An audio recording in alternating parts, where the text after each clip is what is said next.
Hello दोस्तों, कैसे हैं आप सब। आई होप कि आप लोग बहुत अच्छे होंगे। तो मेरा नाम है अवैस खान और सबसे पहले स्वागत है आप लोगों का मेरे चैनल अवैस फ्री लर्निंग में। तो मैं उम्मीद करता हूं कि आप लोगों ने इससे पिछली वाली वीडियो जो है मेरी, जो कि हिस्ट्री के टॉपिक पे थी, संगम एज इन सदर्न इंडिया के ऊपर, जिसमें हम लोगों ने आर्कियोलॉजिकल सोर्सेज के बारे में बात की थी, वो जरूर देखी होगी। और अगर वो वीडियो आप लोगों ने नहीं देखी है तो वो जाकर आप लोग देख लीजिए। It's very important for class 9 students. I'll give you the link in the description box। तो चलिए, खैर आज की जो वीडियो होने वाली है हमारी, वो बायोलॉजी के टॉपिक के ऊपर होने वाली है, जिसमें हम लोग क्लास 9 के टॉपिक रेस्पिरेशन इन प्लांट्स को अच्छी तरीके से समझने वाले हैं। तो चलिए, आज का जो अपना वीडियो है उसे हम लोग स्टार्ट करते हैं।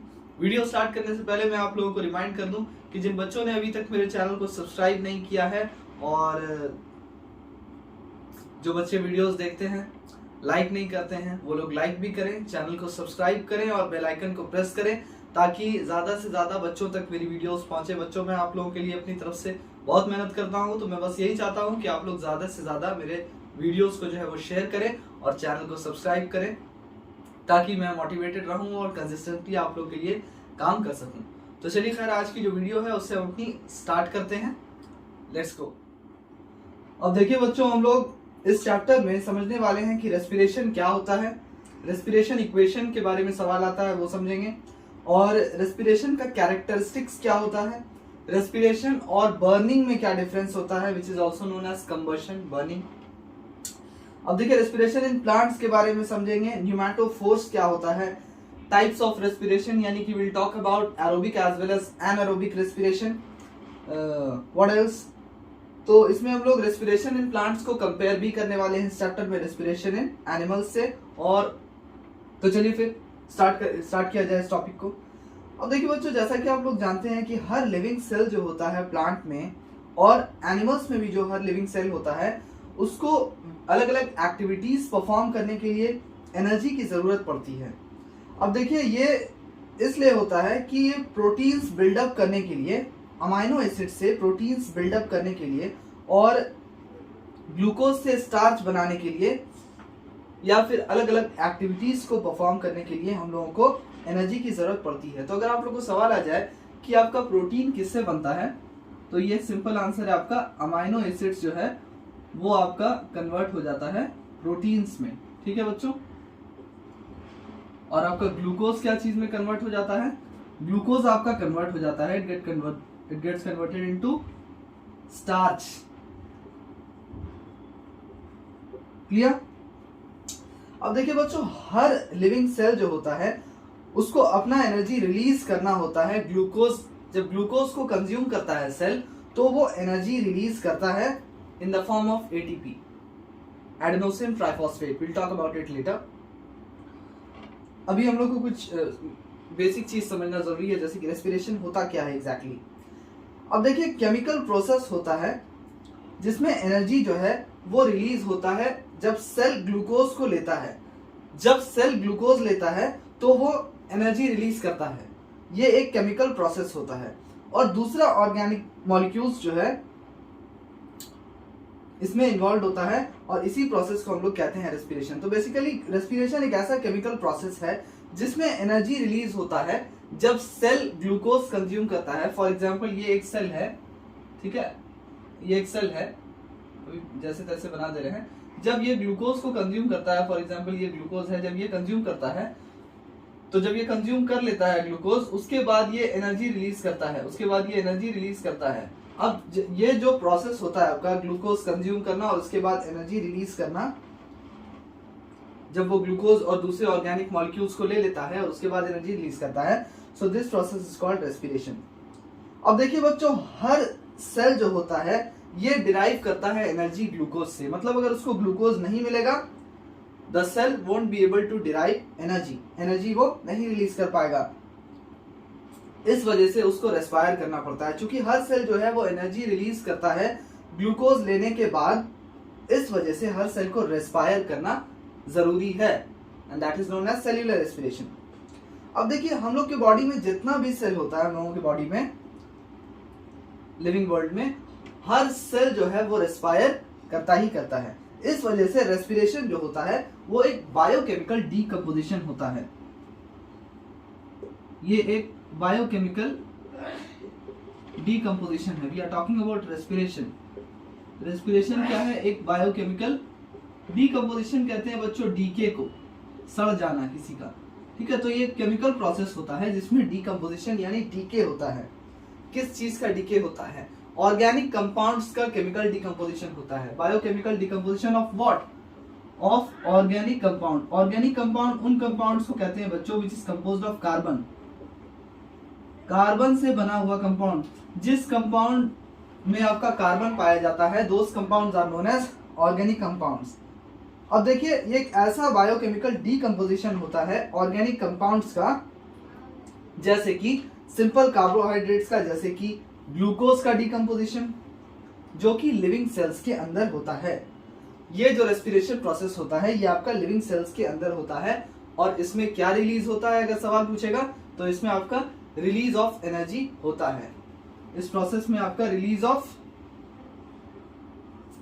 होता है, रिलीजेस एनर्जी।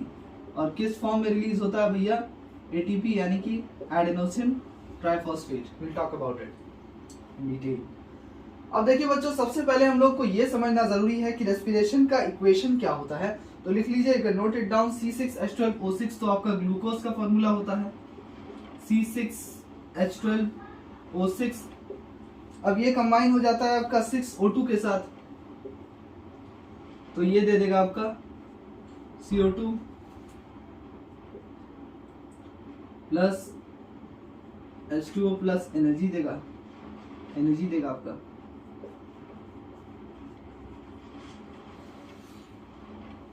यहाँ 6 लग जाएगा, ठीक है बच्चों। आई hope you understand till here. ये आपका कार्बन डाइऑक्साइड है, ये वाटर है। तो जब ग्लूकोज आपका ऑक्सीजन के साथ कंबाइन करता है, ग्लूकोज तो हम लोग को खाने से मिल जाता है जब हम लोग खाना खाते हैं, उसके बाद जब हम लोग सांस लेते हैं तो ऑक्सीजन भी मिल जाता है। तो ये ग्लूकोज जब ऑक्सीजन के साथ कंबाइन करता है, so it is broken down, it breaks down into carbon dioxide and water as well as energy which will be released in the form of ATP, that is adenosine triphosphate. Now we will talk about some few characteristics of respiration. First of all we shall rub all of this. अब देखिए बच्चों, हम लोग बारी बारी से समझ लेते हैं रेस्पिरेशन के कैरेक्टरिस्टिक्स के बारे में। देखिए बच्चों, सबसे पहले एक चीज याद रखिएगा, रेस्पिरेशन जो है एक कैटाबॉलिक प्रोसेस होता है, ठीक है। कैटाबॉलिक प्रोसेस में डिस्ट्रक्शन होता है, तबाही होती है, ठीक है, जिसमें लिविंग सेल जो है वो ग्लूकोज को ऑक्सीडाइज कर देता है और कार्बन डाइऑक्साइड रिलीज करता है। अब देखिए, अगर ये आपसे पूछ दिया जाए कि रेस्पिरेशन एक कौन सा प्रोसेस है, कैटाबॉलिक है या फिर एनाबॉलिक है, तो लिखिएगा रेस्पिरेशन जो है वो एक कैटाबॉलिक प्रोसेस होता है। It's a catabolic process. और कैटाबॉलिक प्रोसेस का मतलब होता है कि इसमें आपका डिस्ट्रक्शन होता है, ये एक डिस्ट्रक्टिव प्रोसेस होता है, ठीक है, डिस्ट्रक्टिव प्रोसेस होता है। और ये ग्लूकोज को ऑक्सीडाइज करके रिलीज करता है कार्बन डाइऑक्साइड, वाटर और एनर्जी। मतलब ऑक्सीडाइजेस ग्लूकोज, ये ग्लूकोज को ऑक्सीडाइज कर देता है एंड रिलीज क्या करता है? Releases carbon dioxide, water and energy, जो कि आपका रेस्पिरेशन के प्रोसेस में होता है। ग्लूकोज को ऑक्सीडाइज करके रिलीज क्या करता है? Carbon dioxide, oxygen, water and energy. I hope you understand it here. अब देखिए बच्चों, हम लोग समझने वाले हैं कि रेस्पिरेशन जो होता है वो दो फेज में होता है, वो एक बार में नहीं होता है, दो अलग अलग फेज में होता है। पहला फेज आपका ग्लाइकोलाइसिस होता है और दूसरा क्रेब्स साइकिल होता है। पहला फेज होता है आपका ग्लाइकोलाइसिस, जिसमें आपका ग्लूकोज जो है वो चेंज हो जाता है पायरुविक एसिड में। अब देखिए, पहला फेज जो है ये आपका पहला फेज है, this is called the first phase, glycolysis. अब देखिए बच्चों, ग्लाइकोलाइसिस में आपका क्या होता है कि ग्लूकोज का ब्रेकडाउन होता है पायरुविक एसिड में। आप लोग देख सकते हैं यहाँ पे ग्लूकोज है, इसका ब्रेकडाउन हो जाएगा आपका पायरुविक एसिड में। तो ये फर्स्ट फेज में यानी ग्लाइकोलाइसिस में ऐसा होता है, ठीक है। ये फेज कहां पर होता है, अगर पूछ दिया जाए, ये सवाल आपसे बन सकता है कि ग्लाइकोलाइसिस जो होता है ये वाला फेज आपका सेल के किस पार्ट में होता है। तो आराम से आप लोग लिख सकते हैं कि आपका ये सेल साइटोप्लाज्म में होता है, इस पार्ट में होता है आपका ग्लाइकोलाइसिस। अब देखिए बच्चों, ये पूरा मैंने बना दिया। यहाँ पे एक सेल है, ये एक सेल है, और यहाँ पे ग्लाइकोलाइसिस हो रहा है ग्लूकोज का। ग्लूकोज ग्लाइकोलाइसिस जब हो जाता है तो ग्लूकोज आपका पायरुविक एसिड में चेंज हो जाता है, और ये प्रोसेस कहाँ पर परफॉर्म होता है, सेल साइटोप्लाज्म में, यानी इस एरिया में आपका ये ग्लाइकोलाइसिस होगा। अब जब ये पायरुविक एसिड में चेंज हो जाता है बच्चों, तो फिर क्या होता है दूसरे वाले प्रोसेस में, यानी कि क्रेब्स साइकिल में, ठीक है, क्रेब्स साइकिल। ये जो क्रेब्स साइकिल जो दूसरा वाला हमारा फेज है, पहला वाला फेज क्या था, ग्लाइकोलाइसिस था, और दूसरा वाला फेज क्या है हमारा, क्रेब्स साइकिल है। अब देखिए क्रेब्स साइकिल में क्या होता है बच्चों कि ये जो पायरुविक एसिड है ये आपका कन्वर्ट होता है कार्बन डाइऑक्साइड में और वाटर में। ये पायरुविक एसिड किस चीज में कन्वर्ट हो जाता है, कार्बन डाइऑक्साइड में कन्वर्ट हो जाता है, ठीक है, कार्बन डाइऑक्साइड में कन्वर्ट हो जाता है और वाटर में कन्वर्ट हो जाता है, कार्बन डाइऑक्साइड में और वाटर में कन्वर्ट हो जाता है। आई hope you understand till here. और कार्बन डाइऑक्साइड और वाटर के अलावा भी एनर्जी रिलीज भी होता है इन द फॉर्म ऑफ एटीपी, यानी कि carbon dioxide plus water plus 36 ATP. तो हो गया ना आपका रेस्पिरेशन का फॉर्मूला आ गया ना, कि ग्लूकोज को जब ऑक्सीडाइज किया गया, glucose plus oxygen after all क्या दे रहा है, carbon dioxide plus water plus energy in the form of ATP. तो ये आपका हो गया पूरा रेस्पिरेशन का प्रोसेस कंप्लीट। अब देखिए एक चीज याद रखिएगा कि क्रेब्स साइकिल जो प्रोसेस होता है, इससे भी आपको सवाल आएगा कि वेयर डज इट हैपन। तो क्रेब्स साइकिल आपका माइटोकॉन्ड्रिया में होता है। ये जो आप पार्ट देख रहे हैं ये है सेल का माइटोकॉन्ड्रिया, और यहीं पर आपका क्रेब्स साइकिल परफॉर्म होता है in the presence of oxygen. याद रखिएगा कि अगर ऑक्सीजन नहीं होगा तो ये जो फेज है आपका क्रेब्स साइकिल, ये आपका परफॉर्म नहीं होगा। तो याद रखिएगा ये हमेशा जो है ये ऑक्सीजन के प्रेजेंस में ही होता है। ऑक्सीजन अगर नहीं मिलेगा, ऑक्सीजन नहीं मिलेगा बॉडी को, सेल को ऑक्सीजन नहीं मिलेगा, तो क्रेब्स साइकिल वाला जो फेज है आपका वो परफॉर्म ही नहीं होगा। I hope you understand the whole process of respiration. The first phase is glycolysis, in which glucose gets converted into pyruvic acid, and the second phase is Krebs cycle, in which this pyruvic acid in the presence of oxygen gets converted into carbon dioxide, water and energy in the form of ATP. And where does it happen, where does this process happen, in mitochondria. And where does this process happen, glycolysis, it happens in, or this process is performed in cell cytoplasm. ये process जो है where does it take part, it takes part in cytoplasm.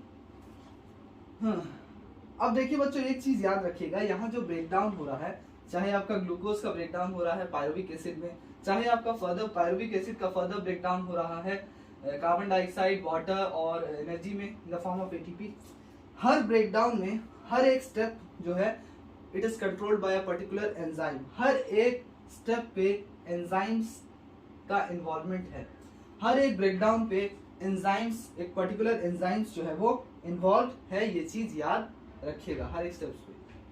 अब देखिए एक large part, बड़ा part जो होता है एनर्जी का, वो निकलता है, लिबरेट हो जाता है during the breakdown of glucose molecules, ठीक है, और वो कन्वर्ट हो जाता है आपका केमिकल एनर्जी में, जो स्टोर हो जाता है किस मॉलिक्यूल्स में, it is stored in ATP molecules. याद रखिएगा केमिकल एनर्जी किस फॉर्म में स्टोर होता है, एटीपी मॉलिक्यूल्स के फॉर्म में स्टोर होता है। Just noted down, ATP molecules. और उसका एक छोटा सा पार्ट जो है वो हीट के फॉर्म में लिबरेट हो जाता है, यानी कि एनर्जी का जो बड़ा हिस्सा है वो एटीपी मॉलिक्यूल्स के फॉर्म में जो है वो निकलता है। एटीपी मॉलिक्यूल्स के फॉर्म में स्टोर हो जाता है सेल में, और जो एक छोटा सा हिस्सा होता है इट इज एनर्जी का, it is released in the form of heat. अब देखिए बच्चों जो एटीपी आपका स्टोर्ड है, जो एटीपी मॉलिक्यूल्स आपका स्टोर्ड है, जो एनर्जी आपका स्टोर्ड है, which is stored in the form of ATP, it is to be used when needed. जब उसकी जरूरत पड़ती है तो सेल जो है वो stored energy which is stored in the form of ATP वो रिलीज करता है जब आपके बॉडी को एनर्जी की जरूरत पड़ती है तो। अब देखिए बच्चों जब एनर्जी का इस्तेमाल होता है फ्रॉम एटीपी, फॉर एग्जांपल जब आपके बॉडी को एनर्जी की जरूरत पड़ी और एटीपी जो है रिलीज हो जाता है, यानी सेल जो है वो रिलीज करता है energy in the form of ATP when energy is required. जब आपकी बॉडी को एनर्जी की जरूरत है तो एटीपी आपका कन्वर्ट हो जाता है एडीपी में। I will explain it to you guys. First of all let's rub this one. अब देखिए बच्चों जब एटीपी जो है वो बॉडी यूज करता है, जब एनर्जी रिलीज होता है इन द फॉर्म ऑफ एटीपी, तो एटीपी जो है वो कन्वर्ट हो जाता है एडीपी में, यानी कि एडेनोसिन डाइफॉस्फेट में।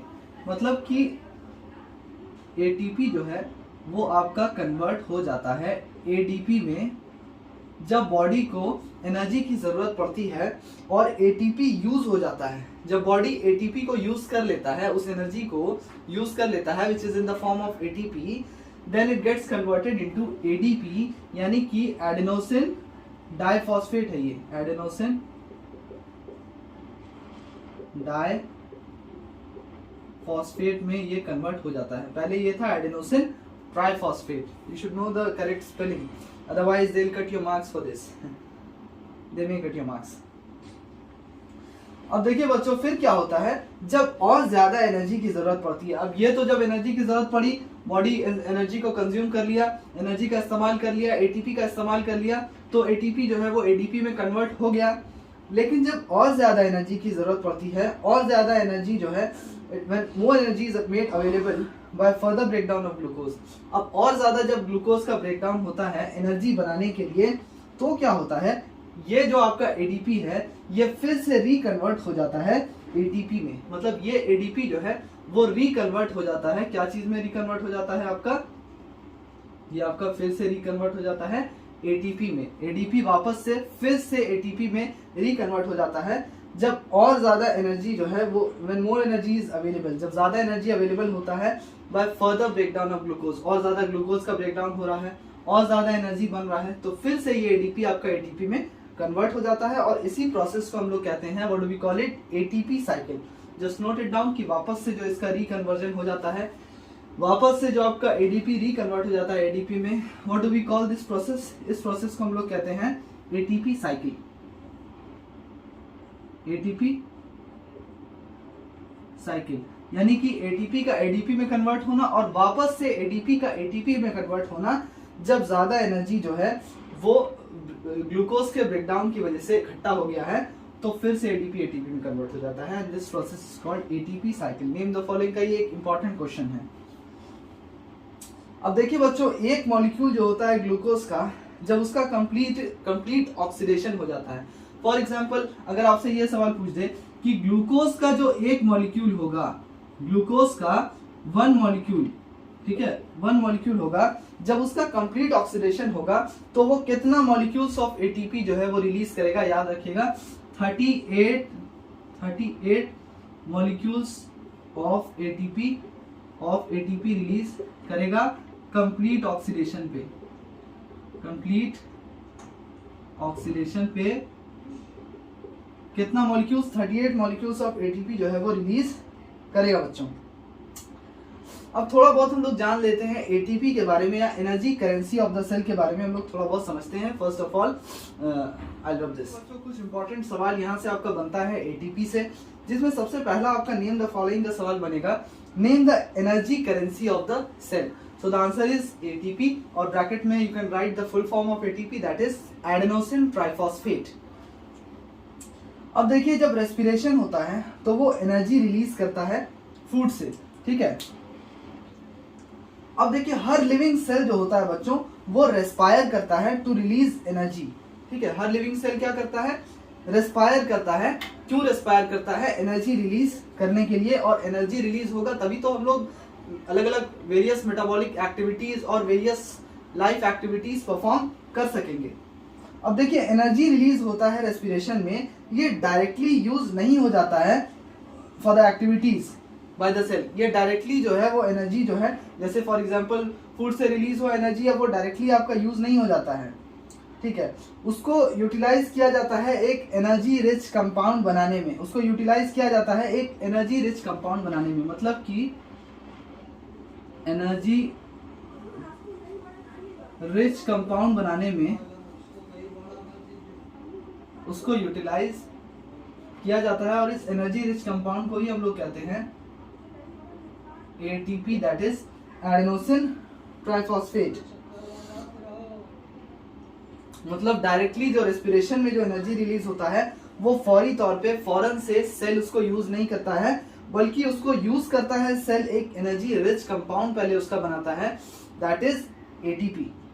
अब देखिए बच्चों, एटीपी जो है वो स्टोर ऑफ एनर्जी होता है फॉर सेल। अगर पूछ देगा कि स्टोर ऑफ एनर्जी क्या होता है, या तो एनर्जी करेंसी बोल दे, या तो बोल दे कि ideal store of energy for cells किसे कहते हैं, तो वो भी भैया आपका एटीपी को ही कहते हैं।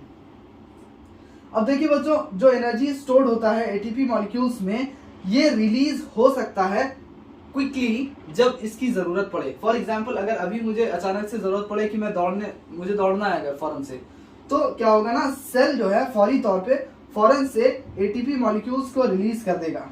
Energy will be release in the form of ATP molecule very quickly if it is needed.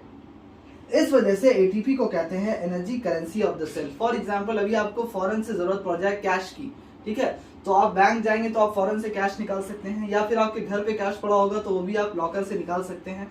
उसी तरह से जब हम लोग को जैसे ही इंस्टेंटली हम लोग को एनर्जी की जरूरत पड़ती है, तो सेल क्या करता है, वो हम लोग को एनर्जी प्रोवाइड करता है क्विकली, इंस्टेंटली, फौरन से प्रोवाइड करता है energy in the form of ATP. अब देखिए, ये रिलीज होता है जब एटीपी ब्रेक डाउन हो जाता है एडीपी में, जो कि मैंने अभी थोड़ी देर पहले आपको बताया था कि जब हम लोग कंज्यूम करते हैं एनर्जी को which is in the form of ATP, so that gets converted into ADP. ATP जो है वो कन्वर्ट हो जाता है एडीपी में जब हम लोग उसको यूज करते हैं। तो अब इसके लिए एक और अच्छा रीजन ये है कि using ATP as an energy store, जब हम लोग एटीपी को एज एनर्जी स्टोर इस्तेमाल करते हैं, ठीक है, इसका एक सबसे अच्छी बात यह है कि एक एटीपी मॉलिक्यूल जो है वो स्टोर करता है small amount of energy, small amount of energy then one glucose molecule. अब देखिए, ग्लूकोज मॉलिक्यूल जितना एनर्जी स्टोर करता है उससे कई ज्यादा कम एक एटीपी मॉलिक्यूल जो है वो कम एनर्जी स्टोर करता है, small amount of energy as compare to glucose molecule. तो अगर आपसे पूछ दे कि वन एटीपी मॉलिक्यूल ज्यादा एनर्जी स्टोर करता है या फिर वन ग्लूकोज मॉलिक्यूल आपका ज्यादा स्टोर करता है, अगर वन एटीपी का एक मॉलिक्यूल रख दिया जाए यहाँ पे और ग्लूकोज का इधर रख दिया जाए एक मॉलिक्यूल, और पूछा जाए कि ज्यादा, इसका भी वन मॉलिक्यूल इसका भी वन मॉलिक्यूल, और पूछा जाए ज्यादा एनर्जी किसमें स्टोर्ड रहता है, तो ऑब्वियस सी बात है ग्लूकोज में ज्यादा एनर्जी स्टोर्ड रहता है। अब मान लीजिए कि हम लोगों के सेल को कम एनर्जी की जरूरत है,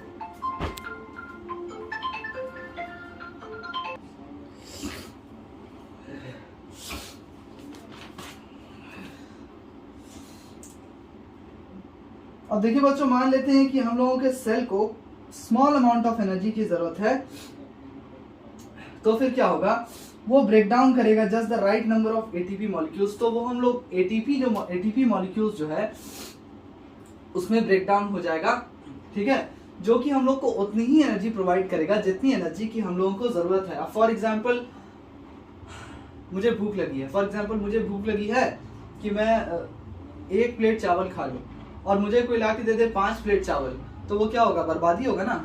खाऊंगा तो मैं एक ही प्लेट चावल, वो बाकी का जो 4 प्लेट है वो बर्बाद हो जाएगा। तो ठीक उसी तरह से यहाँ पे कि एटीपी का वन मॉलिक्यूल जो है उसमें बहुत स्मॉल अमाउंट ऑफ एनर्जी होता है as compare to one molecule of glucose, इसमें स्मॉल अमाउंट ऑफ एनर्जी होता है। तो ये हम लोगों को उतना ही एनर्जी प्रोवाइड करता है बच्चों जितना कि हम लोगों की बॉडी को जरूरत है। अगर ग्लूकोज होता तो फॉर एग्जाम्पल इतनी जरूरत है हम लोग को, तो वो हो सकता है इतना प्रोवाइड कर देता, जो कि वेस्ट हो जाता। ठीक है बच्चों, हर सेल जो है प्रोड्यूस करता है अपना खुद का ATP by the process of respiration.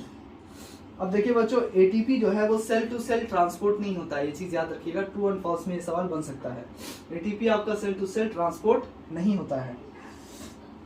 Let's बच्चों, ये सवाल एक अच्छा और इम्पोर्टेंट सवाल है आपका कि कैटाबॉलिक प्रोसेस क्या होता है और एनाबॉलिक प्रोसेस क्या होता है, और रेस्पिरेशन आपका किस कैटेगरी में आता है। अब देखिए, कैटाबॉलिक प्रोसेस जो है वो डिस्ट्रक्टिव प्रोसेस होता है, ठीक है, तबाही लेकर आता है, और ये कंस्ट्रक्टिव प्रोसेस होता है, बनाता है, ठीक है, it's a constructive process and this one is a destructive process. अब देखिए, कैटाबॉलिक प्रोसेस जो है बच्चों, उसमें चूंकि तबाही होता है, धमाका होता है, तो एनर्जी रिलीज होता है, और इसमें क्या होता है कि एनर्जी जो है वो स्टोर हो जाता है। किस लिए स्टोर हो जाता है, फॉर फर्दर बायोसिंथेटिक प्रोसेस, आगे जो प्रोसेस होने वाला है उसके लिए हम लोगों को एनर्जी की जरूरत पड़ेगी, इस वजह से एनर्जी जो है एनाबॉलिक प्रोसेस में स्टोर हो जाता है। तो यहाँ सवाल ये बनता है बच्चों कि जो रेस्पिरेशन है हमारा, it comes into which category, we have already discussed about it in this video only. तो आप बताइए कि रेस्पिरेशन हमारा किस कैटेगरी में आता है। तो मैं बता दूं, चूंकि रेस्पिरेशन जो है वो एक डिस्ट्रक्टिव प्रोसेस है और रेस्पिरेशन में एनर्जी रिलीज होता है इन the form of ATP molecules. इस वजह से आपका जो रेस्पिरेशन है वो एक कैटाबॉलिक प्रोसेस है, यानी ये वाला। तो आई होप कि बच्चों आप लोगों को यहाँ तक समझ में आया होगा। Let's start this. तो बच्चों यहाँ पे खत्म होती है हमारी आज की वीडियो। आई होप कि आपको हमारी जो आज की वीडियो है वो पसंद आई होगी, जिसमें हम लोगों ने बात की है रेस्पिरेशन के बारे में कि वो एक ऐसा बायोकेमिकल प्रोसेस है जिसमें आपका ऑर्गेनिक कंपाउंड्स का जो है ब्रेक डाउन होता है into carbon dioxide, water and energy. और इसके साथ साथ हम लोगों ने ये भी बात किया कि रेस्पिरेशन का 2 फेज होता है। पहला ग्लाइकोलाइसिस, जिसमें आपका ग्लूकोज जो है वो पायरुविक एसिड में कन्वर्ट हो जाता है, और ये किस पार्ट में होता है सेल के, ये आपका साइटोप्लाज्म में होता है। और दूसरे वाले फेज में, यानी कि जो दूसरा क्रेब्स साइकिल वाला फेज है हमारा, उसमें हमारा वही पायरुविक एसिड आपका कन्वर्ट हो जाता है कार्बन डाइऑक्साइड, वाटर और एटीपी मॉलिक्यूल्स में। और इस तरह से हम लोगों ने भी ये भी बात किया कि energy currency of the cell किसे कहते हैं। So the answer is ATP. और साथ ही साथ हम लोगों ने कैटाबॉलिक और एनाबॉलिक प्रोसेस के बीच में 2 डिफरेंस किया है, which is very important for your exam as per your syllabus. So let's end up our today's video. We'll meet up in our next video. Till then, you guys take care. और एक चीज़ और मैं आप लोगों को बता दूं बच्चों कि फिर से मैं एक चीज़ रिमाइंड करना चाहता हूं कि आप लोग के सपोर्ट की मुझे ज़्यादा ज़रूरत है। जिस तरह से मैं आप लोगों के लिए मेहनत करता हूं, आप लोगों के लिए consistently free of cost informative videos, educational videos लेकर आता हूं, और भी मैं इंशाल्लाह ताला अच्छी वीडियोस फ्यूचर में लाऊंगा, जैसे कि मर्चेंट ऑफ वेनिस के ऊपर, कॉमर्स के ऊपर, फिजिक्स के ऊपर, केमिस्ट्री के ऊपर, history, geography, each and everything I will teach on this platform. So I just want one thing from you guys, that is to support me as much as you all can. So let's meet up in our next video. Till then, goodbye. Allah Hafiz.